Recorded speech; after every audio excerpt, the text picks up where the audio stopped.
ओम जय दीप सत्यधाम की जय। ओम जय दीप सत्यधाम की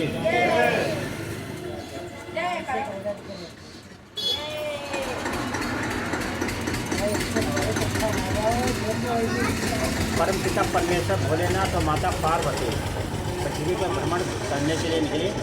तो वहाँ देखा एक राजा जो थे उनका बहुत अच्छा चल रहा था। तो माता ने कहा कि ये राजा जो हैं आपके बहुत बड़े भक्त हैं और आपकी पूजा भी करते हैं, इनके भविष्य में आप कथा सुनाएं। तो भोलेनाथ ने कहा ठीक है, आप कथा सुने, हम आपको सुनाते हैं। तो माता पार्वती ने कथा सुनने के लिए तैयार हो गया। भोलेनाथ कथा सुनाने लगे। पंडित परमेश्वर भोलेनाथ ने कहा कि ये राजा थे, इनके पैतृक संपत्ति बहुत बड़ी थी, इनके पिता बहुत बड़े आदमी थे, बहुत बड़े राजा थे। अब वही क्रम इनका भी बहुत बड़े राजा हैं, राज करते हैं, महाराजा के नाम चलते हैं, जाने जाते हैं। और इनका एक सबसे बड़ा कार्य है धर्म के लिए विशेष ध्यान देना। कुछ अधर्म पर चलते हैं, कुछ धार्मिक काम करना, कीर्तन यज्ञ भागवत खूब उनके राज में चलता है। प्रजा बड़ी खुशी थी। राजा अपने राज में जाते थे, जहाँ जाते बड़ा खुश होते थे, जहाँ जाते थे अपने जो है सत्संग या ये चलते थे वहाँ जाते थे। राजा के कई 7 रानी थी और 7 रानी के बच्चे थे। वो राजा अपने राज में जाए और अपना कार्य देखे, राज्य का कार्य देखे। मंत्री कुछ राजा जो होते केवल मंत्री पर डिपेंड होते हैं, अब कुछ राजा होते जो स्वयं अपना भेष बदल कर राज में भ्रमण करते हैं, रात को दिन को। तो राजा इस प्रकार के थे, मतलब अपना भेष बदल कर कहीं भिखारी का रूप बना लेते, कहीं महात्मा का रूप बना लेते, कहीं साधु का बना लेते, और कहीं वो पंडित का रूप बना लेते, कहीं ममता का रूप बना लेते। इस प्रकार से अपनी प्रजा के बीच भ्रमण करके प्रजा की पूरी बात जानते थे। ये बात जनता भी जानती थी और उनके कर्मचारी भी जानते थे कि राजा किसी भी देश में आ सकते हैं। इसलिए वहाँ का राज जो है बड़ा अच्छा चल रहा था, अच्छा कार्य हो रहा था। और राजा जो अपने कार्य में बड़ा संतुष्ट थे, खुश थे। तो ये राज मतलब चल रहा था और उनके राजा के 14 लड़के थे, लड़के भी उनका राज में हाथ बटाते थे। इस प्रकार से राज चलते चलते बहुत समय हो गया। राजा ने सोचा कि हमारे पास सब कुछ है, लेकिन फिर भी हम बड़ा सुस्त रहे थे, क्या बात है। तो एक दिन रात में सो रहे थे, एक रात को सो रहे थे, तो राजा ने स्वप्न में देखा कि एक सफ़ेद कपड़ा पहने हुए हमारे पास कोई आया है और वो हमें बता रहे हैं कि आप के अंदर जो आत्मा के रूप में ईश्वर बसे हैं, आप उनको झांक कर देखें, तब आपका ज्ञान जो है पूरा खुलेगा। तो राजा ने ये बात सुबह अपने मंत्रियों के बीच रखी, अपने परिवार में अपने बच्चे और सब औरतें थे, सबके लोग बुलाया और सबसे बात की। तो वो लोग कहने लगे भाई आप कोई बात देखो, इसमें होगी कोई बड़ी बात। अब सब अपने विचार मंत्री रखें, सब रखें। तो राजा ने कहा ठीक है। तो अपने परिवार में सब लोगों 7 औरतें थे उनसे और 14 लड़के, उनसे कहा कि ठीक है, हम जो हमारी इच्छा है जो अपने जो है हम जो महात्मा ये दिखाए हैं, ये हैं कोई यांत्रिक बहुत बड़े पुरुष, तो हम उनके पास जाना चाहते हैं और हम इनको कैसे मिलेंगे ये सोचकर खोजेंगे और जहाँ तक हमें पूरा विश्वास है अवश्य मिलेंगे। अब ये बात कहकर राजा रात को जो है अपने सादे भेष में निकल गए। अब राजा चलने लगे। चलते चलते एक गांव पड़ा, वहाँ पानी की व्यवस्था बड़ी खराब थी, कुआं नहीं थे। राजा ने कहा ठीक है, यहाँ की व्यवस्था होगी, कुएं जो खुदवाए जाएंगे, पानी की व्यवस्था होगी। तो राजा ने खुद अपने कुछ लोगों को जल मतलब भर के दिया, तो वहाँ की पब्लिक उनसे और संतुष्ट हुई। फिर एक खबर जो अपने गुप्त चर्च उनके साथ किए थे, उनसे अपने राज्य में बताया कि यहाँ पानी का संकट है, इसलिए यहाँ कुआं खुदाया जाए। गांव वाले जब वहाँ कुआं खुदवाया गया तो गांव वाले बड़ा खुश।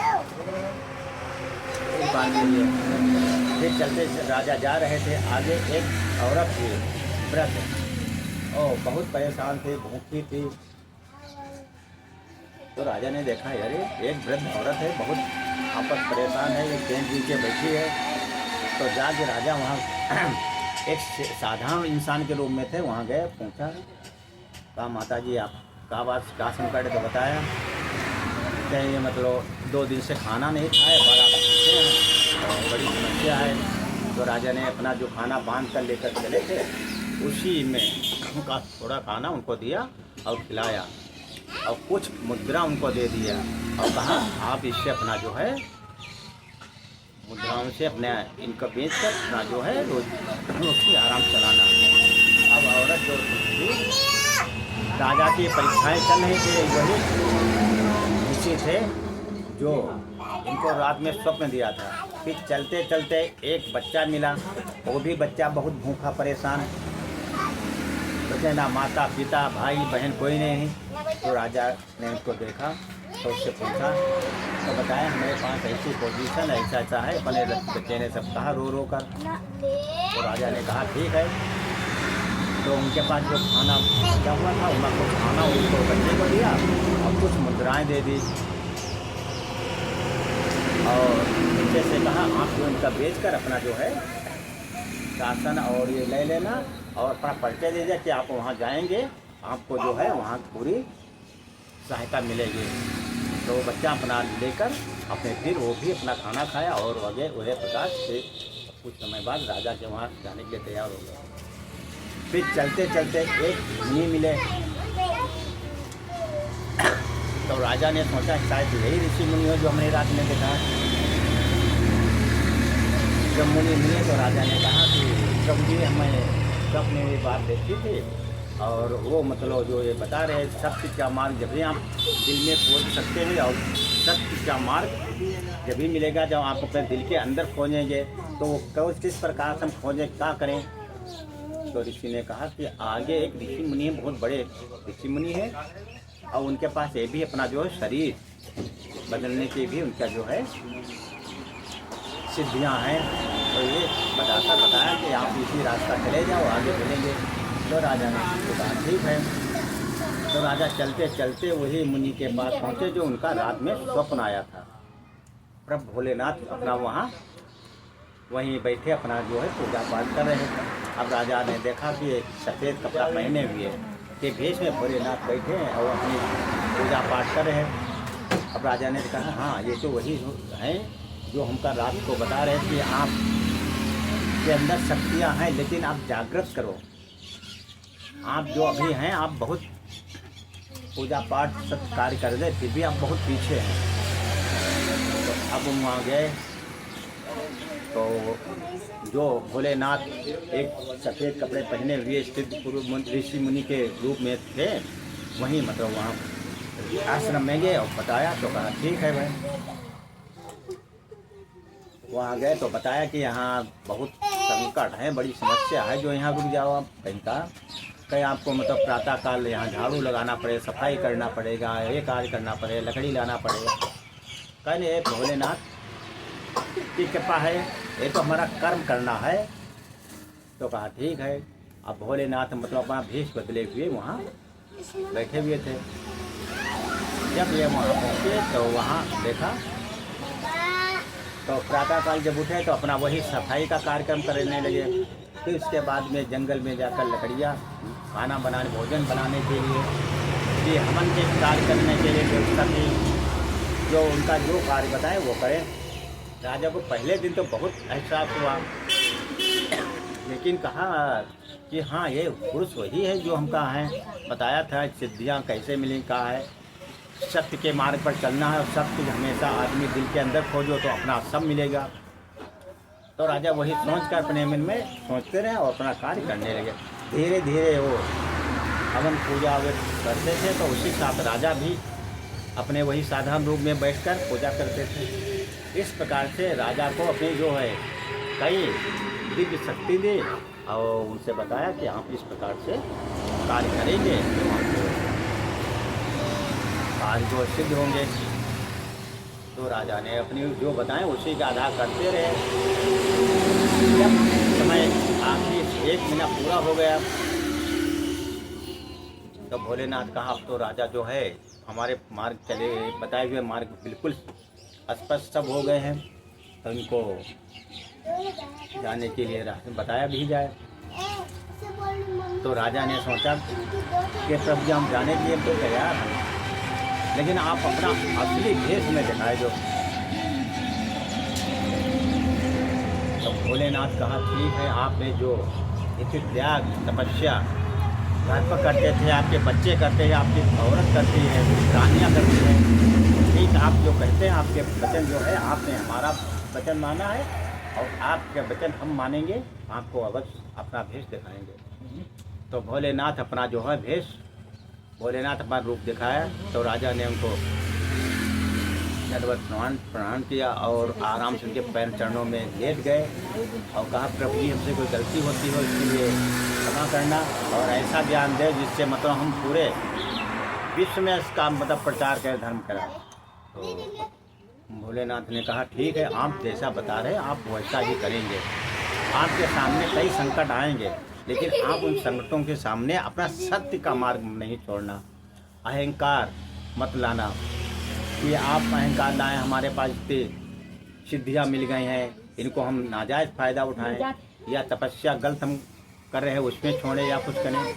तो राजा ने कहा प्रभु ये सब आप ही कृपा है, आप ही सहारे हम कृपा हमारे ऐसे बुद्धि बनाओ जिससे हम आपके बराबर आपकी तपस्या और सिद्धियाँ और सत्य का मार्ग पर कार्य करें। तो भोलेनाथ कहा तथा जैसे आपकी इच्छा वैसा ही होगा। अब ये भोलेनाथ से अपने वरदान लेकर घर के लिए चल दिए। धीरे धीरे रास्ते में फिर वही लोग मिले, तो ऋषि ने मिले, पहले ऋषि मुनि मिले तो बताया कि आपको मिले, हाँ कहीं मिले, वो वहाँ थे, वो मिले अपने भेष में मिले थे इस प्रकार के जिसमें हमें स्वप्न दिया था। तो क्या बताया वही सब का मार्ग बताया है। फिर जो बच्चे थे ये राजा जो अपने भोलेनाथ अपने इनका चेक करने के लिए कई लोगों को जगह जगह लगाए उसके फिर वो मिले कि आप जिनके पास गए वो मिले कहाँ बताया। तो कहा प्रति अब वो बता दिए थे कि मतलब वो चेक करने के लिए जो उनका तपस्या आदमी जो कार्य करता उसमें असफल ना होने पाए, तो अपना वो जो बताए वो कहे हाँ हमको मिले थे बूढ़े औरत के रूप में और एक बच्चे के रूप में मिले, सबको अपना बात बताया। कहा ठीक है भाई। फिर गांव में गए तो गांव वालों ने कहा अपने कुआं खुदवाया लेकिन यहाँ सूखा पड़ा हुआ है। तो ये भोले तो राजा ने कहा ठीक है प्रभु की इच्छा होगी तो बरसात होगी, तो कब इच्छा होगी प्रभु की अच्छी होगी। तो ये कहा भोलेनाथ की कृपा होगी, इच्छा होगी तो बरसात होगी। देखा वहाँ गांव वालों ने देखा काले बादल बादल छाए, अब कुछ समय क्षणों में बरसात होने लगी। तो वहाँ की जनता राजा को बड़ा सम्मान पूरा बताया। राजा ने अपना ये नहीं बताया कि हम राजा हैं, राजा भेष बदल कर पहुँचे थे, इसलिए राजा ने पता कि धीरे धीरे अपने महल में पहुँचे। अब महल के लोग लड़का वो सोचते कि हमारे पिता कहीं चले गए हैं, रानी वो सोचती चले गए हैं, लेकिन वो सब को अपना वही कर्म जो कुछ अपना सुबह ईश्वर के पास एक ही ईश्वर पर भरोसा करें, विश्वास करें, है प्रभु जी हमारे पिता जहाँ भी हैं आपके सहारे आप उनकी सुरक्षा करो। यदि घर से कोई चला जाए तो पूजा पाठ आदमी इंसान करता है तो सबसे पहले वही गए हुए आदमी की सुरक्षा मांगता है, तो ये लोग अपनी पूजा करें और भोलेनाथ की सुरक्षा मांगे। जब राजा सुरक्षा पूरा पहुंच गए तो लोग बड़ा घर वाले बड़ा खुश हुए, राज में बड़ा खुशी हुए, मंत्री लोगों में बड़ा खुशी हुई। अब उनका राज बहुत अच्छा चल रहा था और चल रहा था। इनके एक राज के किनारे एक दूसरा राजा था, वो दुष्ट राजा था, बहुत बेईमान था, उससे कोई नहीं था, लेकिन वो बहुत क्रोधी बेईमान था राजा था। अब उसको को पता चला यहाँ के राजा कौन चला गया था और वो बाबा बन गया है और वो बड़ा सीधा है। तब वो सोचा कि इस पर राज पर जो हम आक्रमण कर दे, वो तो बाबा को जो करेगा ही नहीं, और इसको हम जीत लेंगे, अपने राज्य में मिला लेंगे, तो वो बिल्कुल साधारण इंसान हो गए। तो ये देखकर यहाँ की जो सभा राजा के यहाँ थे मंत्री लोग अपनी व्यवस्था करने गए, ये तो करने की तैयारी कर दिया। तो राजा ने कहा ठीक है, ये जो उसके विचार ऐसे है तो हम जाकर मिल तो दें, कि क्या बात है। तो राजा अपना जो है अपना वाहन से ने उसके राज्य में यहाँ पहुँचे और उस राज्य के पास पहुँचे, राजा के पास पहुँचे और राजा से बाग महल में पहुँच कर के अपनी बात रखी, भाई आप क्यों हमारे यहाँ आक्रमण करना चाहते हैं, क्या है भाई क्या है।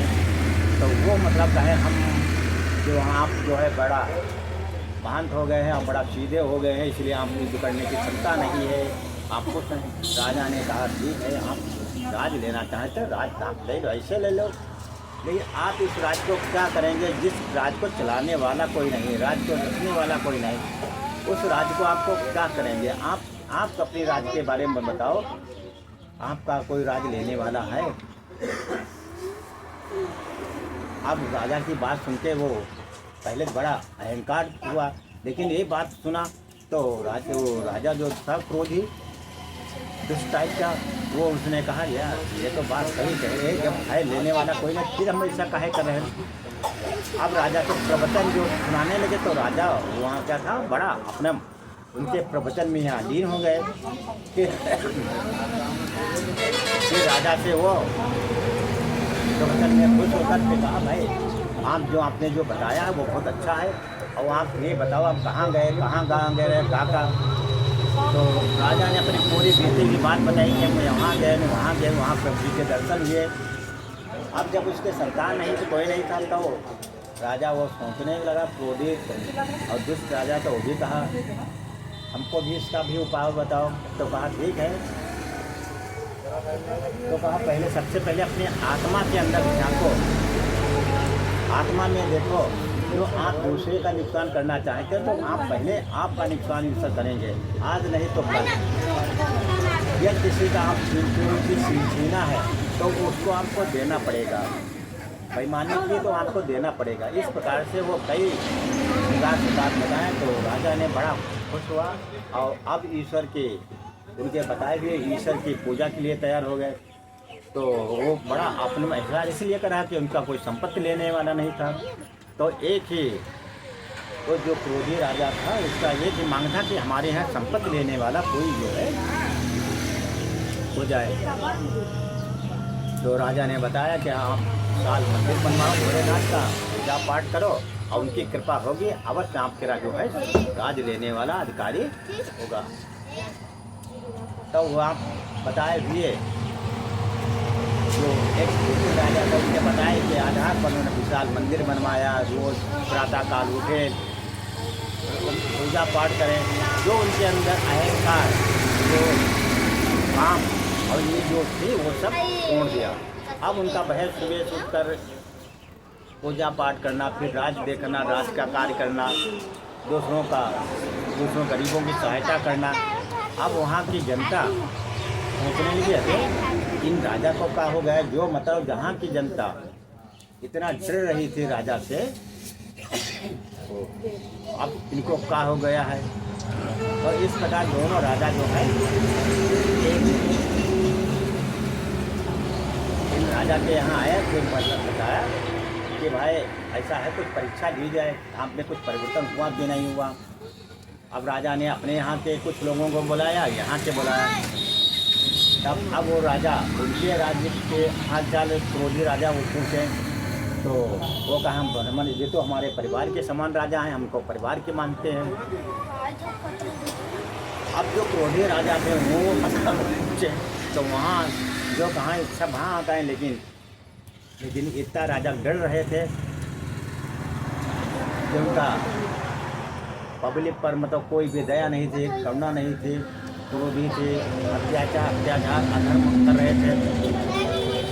तब राजा ने कहा कि एक यहाँ टीम बनाई जाए, जो जिस प्रकार से यहाँ के राज्य के लोग हमें इनको सामान्य रूप से देख रहे हैं, अपने परिवार के रूप मान रहे हैं, इसी प्रकार टीम बनाई जाए और वहाँ टीम का प्रचार किया जाए कि राजा जो है बिल्कुल एक सामान्य राजा हो गए हैं और उनके जो अहंकार क्रोध और जो ये था वो सब खत्म हो गया है। उस प्रकार से वहाँ टीम बनाई गई, पूरे राज्य में दान पुण्य धर्म कीर्तन भागवत सत्संग ये सब होने लगे। अब राजा जो हाँ भोलेनाथ बड़ा खुश हो गए कि पुराने कर्म जो पाप थे वो धीरे धीरे हट गए और जब जहाँ जहाँ पुण्य होने लगते वहाँ पाप कम होने लगते। तो इस प्रकार राजा के जो हैं पूरे राज्य में कार्यक्रम होने लगे, जिससे इनका राज्य संकट जो थे वो सब खत्म हो गए और उनके पाप है वो सब खत्म हो गए। अब पुण्य जो इकट्ठा होने लगे, जब उससे पुण्य इकट्ठा होने लगी तब भोलेनाथ कहा माता पार्वती ने कि देखो ये भी बड़ा राजा जो उनके भक्त महाराज जो था उनको इनको रास्ता बताया, उसे बताया भी रास्ता पे अब ये भी चल रहे हैं। अब इनकी डिमांड एक ही है कि प्रभु हमारा राज चलाने वाला कोई हो। तो माता पार्वती ने कहा कि आप इनसे खुश हैं तो आप भाई प्रदान को दो। तो राजा ने अपने भेष बदल कर एक साधारण इंसान के रूप में गए, राजा से अपनी कहा भाई हमारी जो थोड़ी सहायता चाहिए, हमारे यहाँ जो हैं परेशान कर रहे हैं वो, और धन दौलत कमी है, खाने की समस्या। तो राजा क्रोधी पहले थे तो उनसे डर रहे थे, लेकिन ईश्वर भोलेनाथ परीक्षा लेने गए हैं तो कहे जितना कहा कहे प्रभु जी हम आपके लिए जो है पूरी सहायता कर रहे हैं, धन दौलत दिया और कोई परेशान कर रहा हो उसके लिए बताओ। तो भोलेनाथ ने खुश हुए और कहा कि आप अब वरदान मांग लो। अपने देश में आगे भोलेनाथ और कहा राजा आप वरदान मांग लो। तो अब राजा ने वरदान वही क्रोधी और वो सब निकल गया था। अब राजा के अंदर सत्य ईमानदारी ये सब आ गई थी। राजा ने कहा कि हमारे राज्य में कोई राज लेने वाला नहीं है, तो आप हमें कोई राज लेने का उत्तराधिकारी बना दें, उत्तराधिकारी हो जाए। तो राजा ने कहा इस प्रकार से कुछ समय बाद रानी जो है गर्भवती हुई, गर्भवती होने के बाद कुछ 9 महीने के बाद एक राजकुमार लड़के का जन्म हुआ। लड़के का जन्म हुआ वो धीरे धीरे बढ़ने लगा और अब राजा को जो अहंकार ये था ये सब खत्म हो गया। अब वो दोनों राजा एक समान राज चला रहे थे। अब वो जो पहले वाले राजा थे कहा यहाँ तो हम परिवर्तन हो गया है, लेकिन भोलेनाथ ने कहा था कि पूरे विश्व में होना चाहिए। तो राजा ने कहा ठीक है इसमें कौन बड़ी बात है, अरे आपके राज्य लड़का में 7 करई वाले हैं 14 और हमारे यहाँ लड़का जो है वो भी हो गया है, वही लगा है। और अब राज मतलब जो है दोनों राज एक तना चल रही है, तो हम तो लोग जो है पूरे विश्व में प्रचार करें। तो पूरे विश्व में प्रचार करने लगे, धीरे धीरे पूरा विश्व धार्मिक सनातन धर्म जिस प्रकार इस समय फैला हुआ इसी प्रकार पूरा विश्व जो है सनातन धर्म ईश्वरमय हुआ। तो इससे भोलेनाथ ने कहा कि आप राजा ने कहा कि आप जो है अपने जो अंदर आत्मा के अंदर जो आपके काम क्रोध मद लोभ जा था वो निकल गया। आप जो है ईश्वर के आराधना में पड़ गए हैं, इसलिए आप जो है आपको मुक्ति मिलेगी। कुछ समय के बाद राजा जो वो बूढ़े हो गए थे और खत्म हुए, तब उनके सीधे विमान आया और राजा जो है देव के विमान से गए। ये भी राजा जो अपने कुछ बहुत दिनों के जब खत्म हुए तो उनके लिए वही विमान आया और भी राजा जो है अपने मुक्ति प्रदान हुई और अपने जो है आराम से चले गए। इस प्रकार से ईश्वर की आराधना पूजा करता है जो ये पुराने कर्म गलत किए हुए हैं उसका पश्चाताप करके लगातार वो पूजा पाठ करने में लग जाए तो पुराने पाप खत्म हो गए, फिर पुण्य प्राप्त होके और ईश्वर जो है समझ मतलब अपना भेष बदल कर उनके सामने आते हैं। लेकिन वो अपना भेष बदल कर कुछ मांगते हैं, कुछ सहायता कर मांगते हैं तो उसमें करनी चाहिए। किस भेष में कौन रूप में ईश्वर आते हैं तो इस प्रकार से वो दोनों राजा जो थे पूरे विश्व में सनातन धर्म इस प्रकार इसमें फैला हुआ है। इसमें उन्होंने धार्मिक फैलाया और अत्याचार अधर्म अन्याय जो खत्म किया। ओम जय दीप शक्ति धाम की जय। ओम जय दीप शक्ति धाम की जय।